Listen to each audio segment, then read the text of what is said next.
I'm sitting here this morning with Dimitri, known as Rasa Online. He's the community manager, right? Mm-hmm. Yeah, community manager with Mycelium Wallet, which is an Android wallet that has been my Android wallet of choice since Andreas Peterson first made me download it, I guess about 6 months ago, and it's still the one on my phone. And there was an interesting new feature that I saw made it into the test version about a month ago, and I've been playing with it, and it's this thing called Local Trader. Can you kind of tell us what this is all about? So the idea is that as a new person, you download your first Bitcoin wallet, which we hope is Mycelium, and then you have a question, how do I get my first Bitcoins? Local Trader is designed to make that really easy, where once you launch the Mycelium wallet, there's going to be a buy, sell Bitcoin button. Once you press it, it'll find all the people in your area who are willing to sell you Bitcoin for cash. So in a sense, it's like local Bitcoins, but it's built directly into the wallet, so it's fully integrated with your Mycelium wallet. So how do I indicate that? So like if I want to sell Bitcoin, then I like list an order of the price I want to sell, the area that I'm in. Yeah, it allows you as a seller account. For now, we only have standing seller and instant buyers.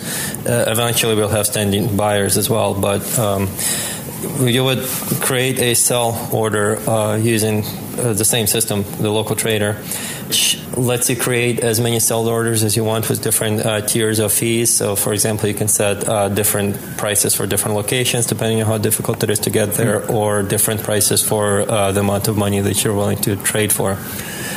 So how's this process work? So we want to make a trade. We're not in the same area. Show me what happens here. So you would hit the buy sell Bitcoin. It'll use your GPS on your phone to find all the people who are close to your area, organized by the top 10. You would it will list the sellers, their ratings, any kind of extra info they want to have, and their prices. Choose any of the exchange services that we track prices for, plus any kind of fee that they set up. And you can have fees even be negative in case you want to sell really quickly. Once you hit buy on one of the sellers, it will open a chat window where you can talk to the seller to negotiate where you want to buy. And at the same time, it'll tell you exactly how many Bitcoins or how much cash you would trade and how much you would receive. So if I don't have that many Bitcoin in my wallet, can I place a sell order for it? Since it's all integrated, it would actually, if you don't have enough Bitcoin to cover your sell order, it will actually make your sell order inactive at the time. So when you see somebody selling, you will know absolutely for certain that they actually have the Bitcoins to sell. Okay, so then we go into a chat and we are negotiating. Are we talking about price? Are we talking about location? What are we talking about? Both.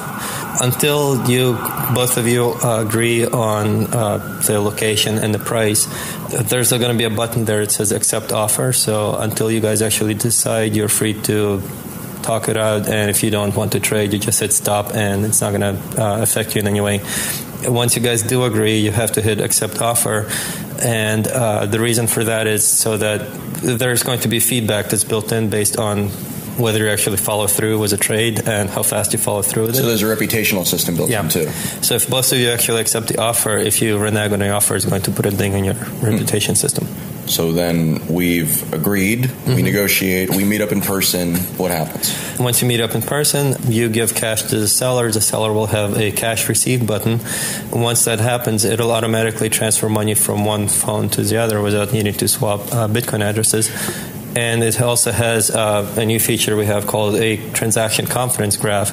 One of our servers is connected to half the Bitcoin nodes, the other is connected to the other half the Bitcoin nodes, and it'll actually track the transaction as it's getting broadcast and transmitted through the whole network. And on top of that, we'll be keeping track for things like double spends, unspent inputs, and malleability and other things, which will affect the transaction confidence graph of if for every unspent output, it'll halve the confidence.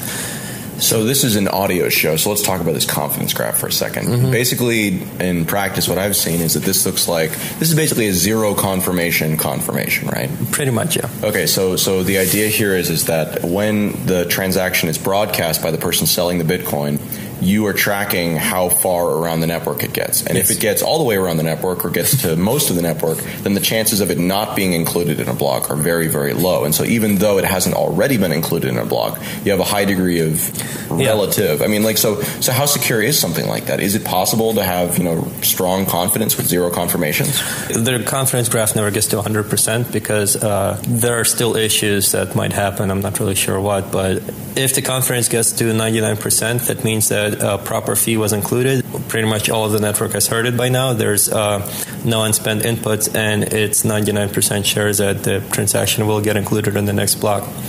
You can't ever get to 100% because there could be things like chain fork or something where your transaction gets wiped out, but it's pretty close to 100% at that point. So this has been kind of a sticking point in the space, is that it's really hard. A lot of people have trouble since there's no way to, sometimes a Bitcoin block can take 20 minutes or 40 minutes.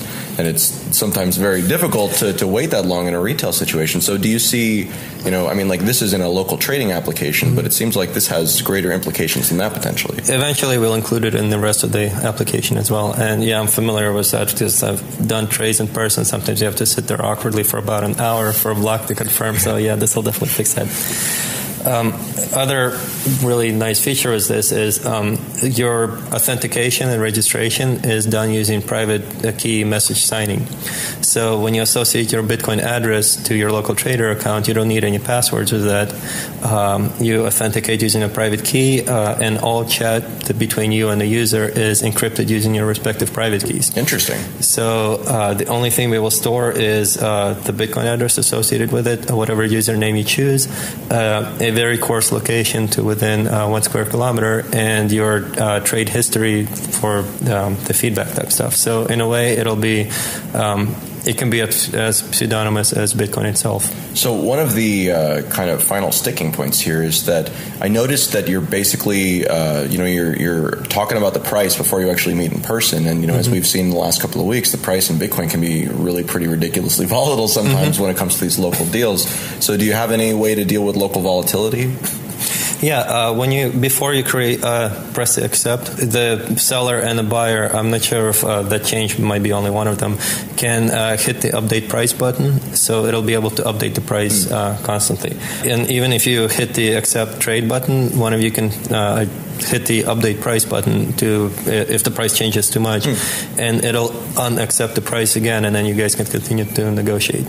Since we got local trader finished up, it freed up the time and added resources within local traders that it will now allow us to pursue the next step, which is going to be HD wallets. I was going to ask about that, yes. So our next big feature will be HD wallets, and then after that, things like being able to add descriptions to your transactions, export all your transactions in a comma-separated value file. CoinJoin, too, is going to be on our steps as well. Very cool. So, I'm looking at your product. Like I said, I've been using it for about 6 months, and I don't see any monetization in it at all. Is there any plan for that? Is this just a play to be ubiquitous first? So, local trader will be our first model for that too. Don't require you to go through local trader, but if you use our system for convenience sake, we will charge 0.2% fee on top of whatever the seller charges as well, both on a buy and sell. Okay, so that's it. Then that's 0.2%. 0.2%. Okay, cool. Yeah. And after that, we're also looking into adding things like altcoins, which may end up being as plugins that you download for a little bit of extra money, merchant options and things like that.